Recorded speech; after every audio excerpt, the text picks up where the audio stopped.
things that we've been told people need help with. We're doing that on Wednesday. And the reason why we're able to erase and replace is because Brandy Kroom, you want to give your commercial? I don't really have a commercial, but on Wednesday at 1, we'll be in here talking about like budgeting and all that great stuff. Basically more geared towards the under 6 million, since the MREA really just starts at 6 million. Cool. Yeah. So if you want to know if your budget's in line, what some basic expectations for expenditures, also how to have a profitable business.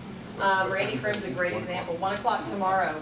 And we have the somebody master plan, right? Yep. So we'll finish and roll right into that. Absolutely. So we've got lots of great stuff happening this week. Something I want you to go ahead and get on your calendar for sure. Location to be determined. The October the 15th will be our business planning clinic. We know that's a go-to event for a lot of people. This is also a great opportunity for you to invite your friends in the industry. And that could mean lenders or realtors as well. Anyone who's attended knows that this is a great way to get your plan started now. We start with your business plan. So we'll have that all set up and ready to roll so you know exactly what activities you need to get rolling so you nail your goals in 2015. Of course, we follow that up with BOLD, which is going to give you all the activities you need to get your first quarter off to a great start so that you nail those 2015 goals. Yes, Christine? Fee for business planning clinic? To be determined. It's going to be determined based on the location. Okay. Yeah. Yeah. Who- Not who's not ins- much. How about that? Yeah. Who's the Won't be. instructor? Really? So we've been working on that piece, and what we've come down to is right now, unless we are able to have some other things fall into place, it'll be Philip Alderfer and myself for business planning clinic. Again, unless we can. I think that would be outstanding. Yeah. No. This would be You a. just got the Beth Simpson endorsement, you're good. You have a stamp? Yeah. Stamp on forehead. We're working really hard to continue bringing up, talent and a lot of value. And I know that you probably get tired of hearing from me, which is why I really wanted to bring Philip into this because he is phenomenal. And so that's the plan right now, unless some things change. Okay. So During October, fishing season, we get some money. yeah. So October 15th, business planning clinic, and then first step to BOLD, October 22nd. Yep. I just want to hit on the planning for profitability class. So the intention there is to break down a budget, really get a feel for what our expenses are, and build out the business for 2015 with those items in mind. So what we decided is that here's what we're feeling right now. We're feeling a little bit of a shifted market. Let's go ahead and focus on that. Let's teach to that. Let's dive back into that. And then we'll have our business planning clinic. The next week will be BOLD, first step on the 22nd. And then that following week, what we would like to do is put planning for profitability in place so that we can, moving forward, kind of tie all the pieces together and then just focus on the activities over the following 6 weeks as we carry ourselves into the fourth quarter and first quarter. Does that make sense? Okay. We are very committed to helping you understand how to run this business on a whole different level. Okay, and that's where a lot of our conversations with Shane and myself and Yvan, it's really focused around getting you to understand what it takes to run a business and what it looks like. We're so quick to jump up, lead generate, go service the business that we forget about the profitability piece if we're not careful. And speaking from experience, I know that I can add on a Zillow here and a Trulia here and a something Make It Rain blog, whatever here, and yeah, you can add on a lot of stuff, and all of a sudden you're going, ooh crap, I just let my expenses get way out of whack, and that goes back to our red light, green light conversation, right? So, yeah. Cool. Anything else that you want to? I think that's it. I I mean, if we want to go long range, we can totally go long range. If you don't already have it marked, mark your calendar for January 23rd, the awards gala. I just finished signing cool. the contract on everything, so it's going to be another great time. Awesome. Okay. And speaking about, you said something Profit share. Profit share came out yesterday. Congratulations to those of you that received a text yesterday because you received some profit share. And it was kind of cool. I got to send out these texts, and as I was sitting there, I'm going, wow, some folks in here have built up these massive profit share trees. And then I took that and I lined it up next to, okay, how much are you paying, right? You wake up and you have this amount of money that you're going to have to pay to run your business, right? You understand that in any given year. And when you're building a profit share tree, you're able to earn a return on that money that you would spend with your market center. Okay, so we all pay a cap, we all have royalty fees, and when you earn profit share, you're actually earning a return on that money that you're paying in, so it's just not going somewhere else. Does that make sense? So it was really fun to be able to send out a text going, hey, congratulations, you worked hard on this profit share piece, and you're earning a 27% return on the money that you're paying into a brokerage. How fun is that? All right. So it's a little bit of an aha for me going, wow, I mean, it just, one after another, this is real. It's a real opportunity, and if you have folks that you're talking to out in the industry that need some help or are looking to take their business to another level, we need to be talking to them because we have the tools that will help them as opposed to some of the other folks. Does that make sense? Okay, sorry, did the room just get funky? All right. Every time you go there. Every time I go there, yeah, it's like, there's real money showing up in people's accounts. Go get some. Yeah. Sorry, I'm passionate about that piece. I love it. It's cool, it's fun. It is, it's fun. So let's dive into this. MegaCamp. Does anybody that was there want to say a couple of things about MegaCamp before we dive in here? Those of you that were in MegaCamp should say something now, please. Go back to the fundamentals. Say what? Go back to the fundamentals, Go back to the fundamentals. which is lead generating, calling your database, going door to door. Never hear that before? Yeah. And What else? should I say what Monica Reynolds can offer? No, never mind. For the perfect assistant piece. What else? Anything else anybody wants to say? Cool. I'm going to read a couple of notes here that I took. So I was lucky enough to dive into the group that would have been with Gary that wasn't able to because there was another group with Gary. So one level below the top of the top of the top of the top. Okay, does that make sense? Here's what I took out of it. If you're building a business, and Tony DeCello in that mastermind basically said, hey look, it's really cool that you're building a team. Let's not refer to it as a business. It's a business. Okay? So yes, our team is doing this amount of volume. We're going to change that verbiage to our business is doing this amount of volume. Right? It's just a mind shift piece. So if you're building a business, how many discs are you giving per week? How many AVAs are you validating in a month? If you're truly focused on building this business, right? 4 great questions to ask when looking at potential candidates to hire. Will you talk to people every day for 2 to 3 hours? Every word that comes out of your mouth, will you allow it to be a script? Will you time block to be at the office at 8:30 every day? And will you work 60 hours a week to succeed within 6 months? I thought those were kind of cool. Think without limits, we've heard that time and time again.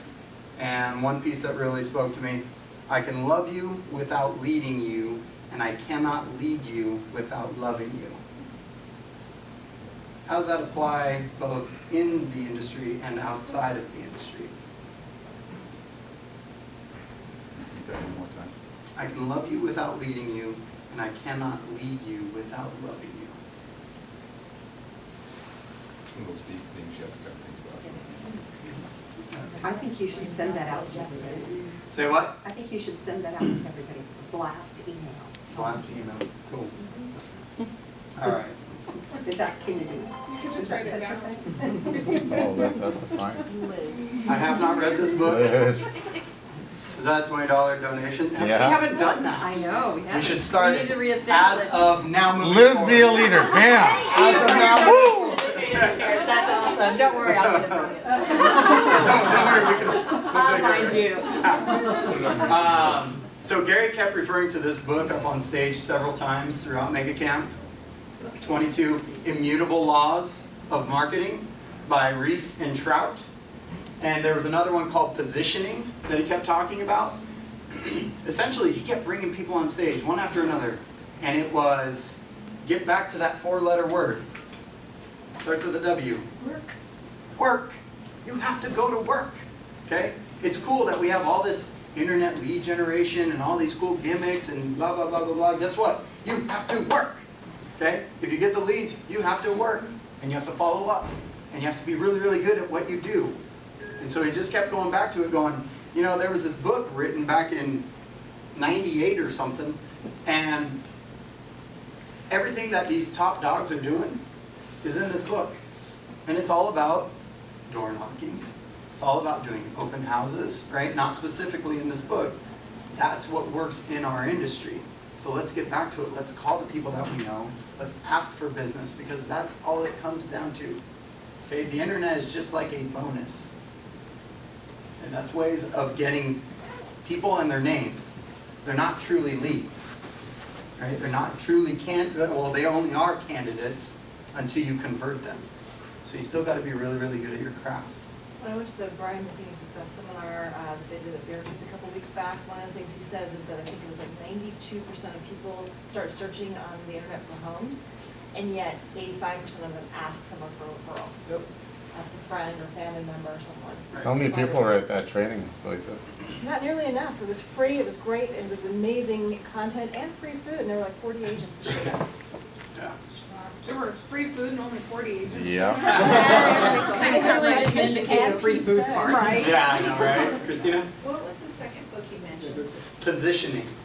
By the same guys, I believe. Yeah, there were 3. I can't remember the name of the 3, Yeah. but it was the same authors. Yeah, all by Reese and Trout, so something you should look into. Okay, so let's dive in here. So we'll just get going. Home sales monthly. Off to a slow start this year, which means what? We had low inventory. Low inventory, right? So we're off to a slow start. And then we picked up into the spring, summer timeline. Okay, can everybody see this? See where my head's going. Anything I really need to highlight on this one? I mean, year over year, it's basically right in track. If you go over here and look at, you know, how it built up. Again, we know that there's going to be some cyclical activity there, and right here is where we guard so that we don't feel this in our business. So is that why we should take bold, so we can have a lot of listings when we get down into that low? Funny you should say that. Huh? Yes. No, absolutely. Not a bad idea. I love that you brought it up. I think you're a plant or something. All right. Oops. Okay, so home prices. So we felt this, right? We saw prices, once we knew there was low inventory, we started going, ooh, how high can I push it? Okay, now what are you feeling? Oh, but back down, yep. It was a roller coaster. Right. Absolutely. So price gains have begun to converge to what we consider a sustainable pace. Okay, so what we're talking about here, you notice year over year, December, January, and here it was a 10% increase, and then June, July, only a 4.95% increase. Okay, so we're starting to see it kind of plateau out a little bit. We're going to feel it here as we turn from fall into winter. You're going to feel a little bit of that because we're turning down, right? So it's going to naturally come down a little bit. And that's why it's so important how you price moving forward in these next coming weeks. It's going to determine how quickly you sell your properties. Everybody on board? Understand where I'm? Okay, cool. What I thought was interesting too was that Gary mentioned that the government tries to keep it right at that 4% rate. And so you'll see the pressure from the government is to maintain that general. Right, and I don't remember enough to talk about it, how he... What was inflation? Yeah, it was inflation based, right, which we get to here shortly. Raises interest. Right, exactly. So just more about the year-over-year price change. And if you look at it, Is it safe to say that 2013 was an anomaly a little bit? It was just a awesome year, it seems. And we're We're coming out of. feeling the more of the effects as we move further into this year. So it's just interesting to watch how it just, so. Feel free to comment if anybody has something specific that they see. So, it was interesting, they're calling a balanced market 6 months. I've always gone off of more of the 3 to 4 months of inventory as a balance, and that might be because it's macro level, right? Whole US 6 months, here in town closer to 3 months. You agree with that? Yeah. Okay, good. And imagine markets where they're selling, $1 million, $2 million houses regularly, it's Well, yeah, probably absolutely. higher. So inventory is on an upward trend this year. Right, again, we made the comment, we're not seeing a lot less inventory. We're just seeing more junk inventory. So that's why those good ones were standing out and going really quick. So moving closer to a balanced market and stabilizing price growth. And so that's one of the interesting pieces as we move forward. Where's that line going to be as we ride out this winter? And right now, if you're chasing the market, you're unable to get in front of it to be able to sell whatever is on the market currently and has been on the market for a couple of months since we were still pushing on those prices a bit. Mortgage rates, we saw a little bit of a rise and came back down. They're talking about 2015, the second half of the year, really starting to see these mortgage rates jump up a little bit more. Anybody have any input on that? We've heard that before, for the last 3 or 4 years. We, They're expecting 5%, But they have to order. they have to at some point. I don't know that that's, I was in the mortgage business for a long time. There are other lenders in here and stuff. No, The government is gonna do, mortgages control our economy right now. Everything else is tanked, and they're doing everything they can to keep inflation at a low level. That's why rampant property values increasing is bad for our business. Yep. Because it won't allow the interest rates to stay down. So they can keep them there if everybody cooperates. They started at that, they were 6%, 7% when I started selling real estate, and you could only see these nifty little 3 and 4% if you were a VA, and now everybody acts like it's what you're supposed to get all the time, and realistically, it's the best I've seen since I've been in business, so. Yeah, We're still understand we're very fine. fortunate Yeah, I with mean, where those rates are right they now. get persnickety if it's not 4%, and you look at them and say, I'm sorry, about 10 years ago, 7, 8 years ago, it was 6, 7%, and that was a damn fine interest rate versus, you know. Yeah, the last house I built was 14.5%. Right. And that was a 12-year mortgage to get that. And I'm still running into people who've actually paid those mortgages off left over from the 80s. Like, I just want to tip my hat to them going, you paid that mortgage off at 17%? Oh my God. Yeah. Well, and you have to look at what That's awesome. inflation did then. So inflation was really outpacing interest rates. We were running an inflation rate of 9–10% at that point, and now we're enjoying an inflation rate of less than 4%. So it's all relative, and we hope that it stays where it is. Yeah. And the thing to keep always bringing the sellers in, I always tell them, 30-year average is 7%. When you're talking to clients, when they have that conversation, and you can show them graphs and charts and say, that 30-year average is 7%, so we're still really low. Right. I always tell people, if you can get under 5.5, you're doing awesome.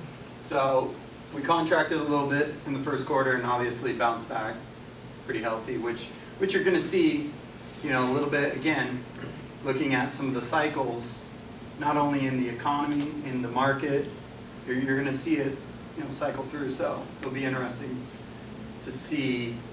I mean, what would you all expect? To jump up or to jump down for quarter 3? Any ideas? Stay the same. You think stay the same? Not Because we're too- kind of yeah, flatlining not out a too little much. bit? Not too much. Yeah, okay. It would scare the hell out of 5 by the end of next year. What do you know, Dave Brown? I'm not an Give me your economist. credentials. I'm not an economist. I was surprised by this one. I didn't realize that it's been jumping down that much. Well, they still monkey with the numbers all the time. You're not getting really close to about 17% if you really look at the numbers the way they used to figure them out. But the government's trying to make themselves look better, so they manipulate those numbers. Well- Take people out of the workforce that stop looking for a job. They're still not have a job. And but they take and them they out. did mention that piece, Yeah. and they said it wouldn't really Yeah. it Said wouldn't they really corrected for juxtapose it. those numbers all that much. He said there might be 1 to 1.5%. You have to I don't look, that we're know. still You ban? at where they were when they take started over? I have to down go in cover it 09. back up. We're not back to But where we were in 08. 1 out of 7, days from 18 to 35 are unemployed. Yeah, but those statistics are based off of, you know, I mean, we have so many people that are still moving to Alaska. I mean, what's that number really doing? Just staying somewhat neutral just because the numbers are increasing, so our odds are different, or how's it actually working? He did mention that there was an onslaught of maturation of people that had hit that age group that should be working that hadn't gotten their first jobs yet. Yeah. So whether they're monkey with or not, It's a political joke. I know. So speaking of inflation, it's all politics. It's all politics. Yeah, he mentioned that, they want to keep it right around 2%, as much as possible. That's another thing it's toyed around with too. I mean, they've redefined inflation like 19 times since the Great Depression. And it's always to bring it down. They take gas out of the mix and food. And I know, well, that's And it's interesting, because the energy dotted and line is food. everything, and then Right. you've got the core without the energy and the food. Yeah. The total one has a lot more bouncing up and down, it's really steady. Mhm. You still have to pay it though. Still have to pay it. Yep. So this is special topic. Sorry, this wheel on this. It's by somebody who sort of likes to run hard. Affordability. This was pretty interesting. So this is the average home that a family can afford, and how it's declined over 2012, 2013.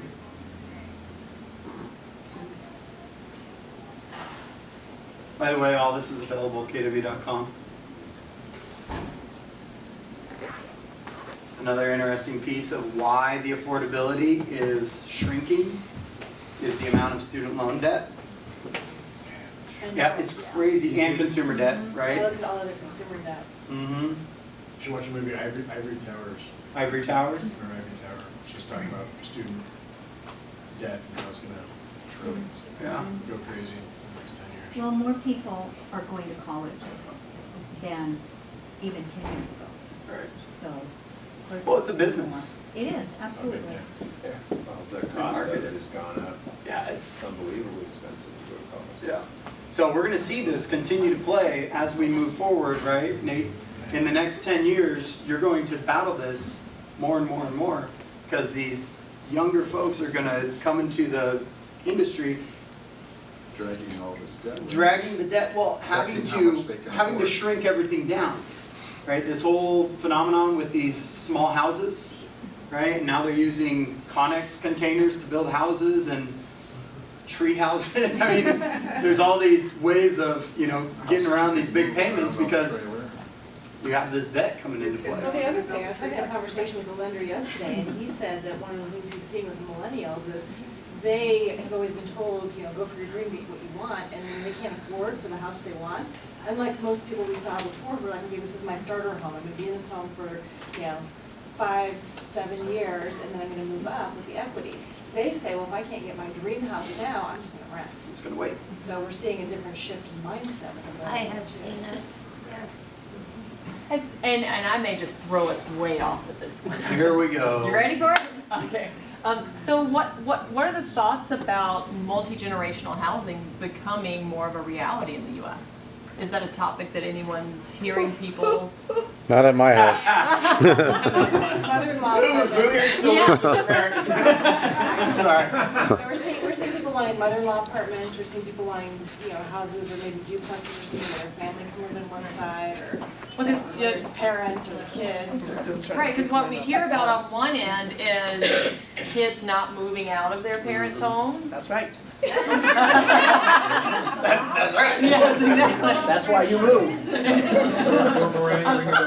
But do we think it's gonna, anything on the other side, because I had a conversation with an MCA last week where they are seeing that. It's always been a part of the California market, but it's becoming even more a part of their California market, where they're seeing people, not just kids staying longer, but parents coming in. It's called the sandwich generation. Not gonna happen ever. Well, if you go back to the slide of consumer and student loan debt, there's the problem that's compounding. I mean, these kids are getting out of school and end up going back to school because they can't afford to pay their student loans. Well, didn't he say the average student loan payment was $323? Somewhere around there, yeah. Well, in addition, they're also giving credit cards to 18-year-old kids with no jobs. So credit card debt. It's because they make money. They're trying to come after the parents. Well, they do that at college. Yeah, I know, they sit there, here, sign up, you'll get a free shirt. I got a free shirt. I got a free shirt. This one scared me a little bit. So income, 80% of the U.S. households is essentially unchanged from 1989. Wow, Isn't that nuts? that's horrible. Yeah. Well, there's been a huge shift. Interesting, I mean, to see these home prices Right. and then slam down into the gutter. There and were still home purchases happening when the affordability was so low during that period of time, really explains what happened. Yeah, well, and this was, I mean, this was the area of, hey, do you have a pulse? We can get you a loan. And we can do an ARM, and we can do a 3-year ARM where you can get in for, reverse mortgage. And when you've got natural disasters throughout the United States, the cost of construction goes up because all of the materials goes to that area. So you look at 0203, we had major catastrophes in the United States over there. That's true. You know, Katrina, we've got all these other things going on. And the building supply cost went up from, and I know because we've been building our house for 11 years, from $11 Best yard ever. plywood to $18 overnight. Wow. So you look at that here, it's all over the United States. And Yeah. then China's supply, at one point, they were taking every bit of metal and steel for major construction. And so it's just, it makes sense, but that's what happens. Yeah. I think everyone in this room should seriously consider moving to Canada. Just saying. Canada's booming, I'm just saying. Yeah, we'll get to Canada in just a With like a minute. 1.5% commission, right? So, again, I mean, new home construction, you were just talking about it, right? You saw this boom during our 90% of our, sorry Beth, you've been in the game I for a was lot back longer, so there. you've seen these I was cycles. back in that other cycle. That one right there. That's when I represented builders then, it was very good. And what they're seeing is you're starting to see an increased pickup, which we've seen that, right? So, We didn't see it as low though, the bottom line. no, we definitely didn't see it as low in that sense. Yeah. Which again, once you get more micro, you start to get some, Right. right? Of course, it was interesting, I saw a slide recently on Keeping Current Matters, and he was talking about, and it looks like about over half the US is still not back up to its pre-crash prices. Alaska and some other states are above it, but there's places like California, Florida, Arizona, Nevada, where their pricing before the crash was here. Well, and you they're saw it. still- I mean, Yeah. those areas, right, on the beach, California, I mean, you have those pockets. They were at the top of that 53% increase. And those Right. states range anywhere from still being about 2% below to all the way up to, I think the top is like 13 to 15% below the peak. Right. Hey, here's Canada. Okay. You ready for it?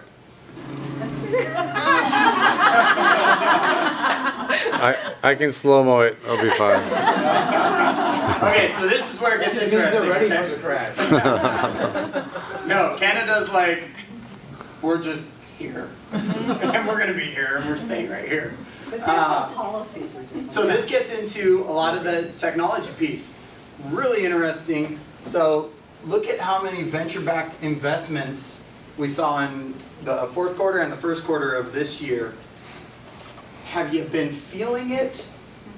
Right? We talk about all this internet lead generation, and we've seen these Trulias, these Zillows, just absolutely come into our marketplace they're taking our information and then they're selling the leads back to us. Yes.